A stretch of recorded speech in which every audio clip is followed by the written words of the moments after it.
Hi and welcome to Old Time Knowledge. Well, this video was supposed to have been out just before Christmas, but time just got away from me, so I didn't get a chance to edit it together to get it posted. So better late than never, right? So this is toffee, like chocolate covered toffee. This is delicious. It's so good. I love this so much. And it's super simple to make, really just a handful of ingredients. And the one thing you'll need, unlike some of the other no-bake candies that I have done, is you'll need a candy thermometer for this one. So stick with me and we'll get right to it. All right, this recipe calls for a cup of butter. So I'm going to put my pot on and put it on like between medium and medium high because I need to melt the butter. Let me get this in there, and I'll probably speed this up so you don't have to watch me slowly fumbling and trying to get butter unwrapped. So you're just going to let these start melting first, and then you're going to add 1 cup of sugar. So I've got that right here. Super simple ingredients, y'all. I mean, you should have all this stuff in your house. You probably could make this right now as long as you've got the chocolate chips.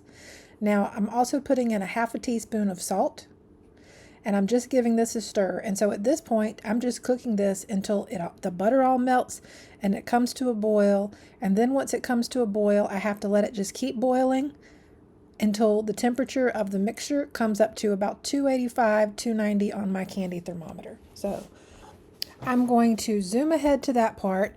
And so the thing is, you're stirring the whole time until it comes to a boil. But then once it comes to a boil, you're only going to stir it like every now and then.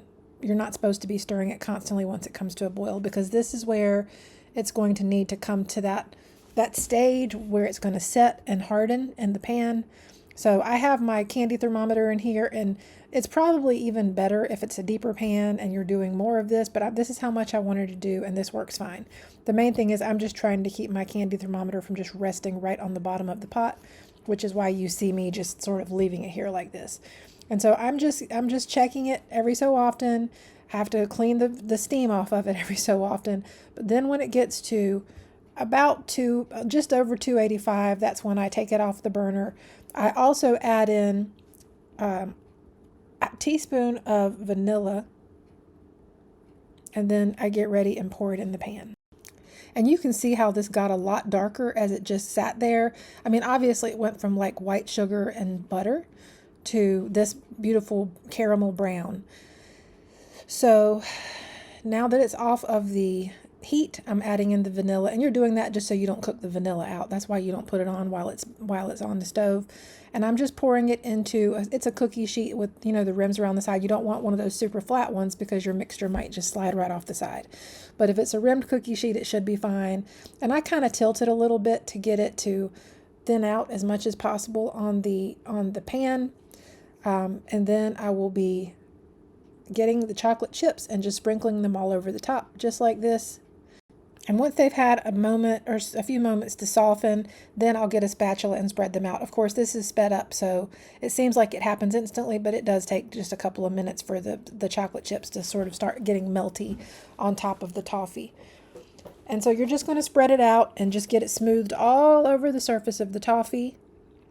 And then if you want, you can add some crushed nuts to the top. I actually used some crushed pecans. I had toasted some crushed pecans in the oven for just a few minutes and sprinkled them on just half of this, because I don't want nuts all over the whole thing, and that way people who want it with nuts can have it with nuts, and people who don't have to have it with nuts. Okay, and then you're going to get like a spoon or something if you do put nuts on top, and just press them down just so they get in the chocolate. And that's really all there is to it. And then you put it in your refrigerator and let it cool for about an hour and set. And then you can take it out and either break it into pieces or cut it into squares, which is what I did. And you'll be able to see how that looks here in just a second. Okay, here we are about an hour later, and I've already taken one piece out. So anyway, I'm just going to get a knife and cut this into squares or rectangles. There's a fine line of when you do this, because if you wait too long, it'll just kind of break apart anyway. But and the reason I have gloves on is because it is kind of sticky, and I don't want to get chocolate all over my fingers. At this point, I have washed my hands 10,000 times today, and so I'm just trying to get this so that I'm getting these pieces picked up without having to wash my hands yet again from sticky chocolate. So anyway, that's what it looks like. There's chocolate on top, and then there's toffee underneath. And you can put these on a plate, and I think it's best to store them in the refrigerator.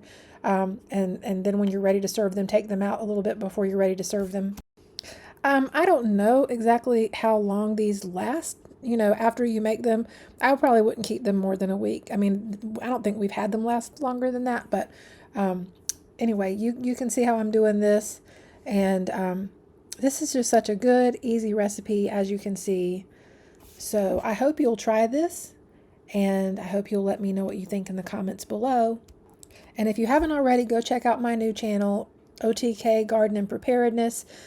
It launched its first full-length video today. So I wish everyone a very happy new year. Thanks so much for watching, and I'll see you again soon. Bye-bye.